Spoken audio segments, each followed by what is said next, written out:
Well, Charlotte Flair, congratulations on another successful title defense tonight, this time against Sonya Deville. But we have some big things to talk about. The entire WWE Universe was watching on Monday night, and they saw Rhea Ripley make her decision, and that decision is to face you at WrestleMania. Do you have a comment?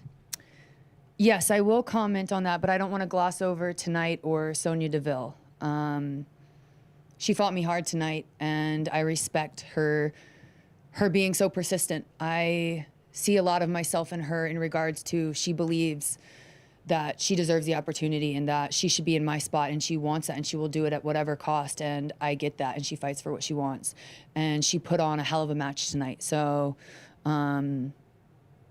respect to Sonya Deville, even though she can be annoying sometimes. Rhea Ripley, I am happy she chose me. I'm proud of her for winning the Royal Rumble, especially going 1-30. I definitely think we have unfinished business, but I also think that I might be her nightmare, right? Charlotte, congratulations again. Thank you.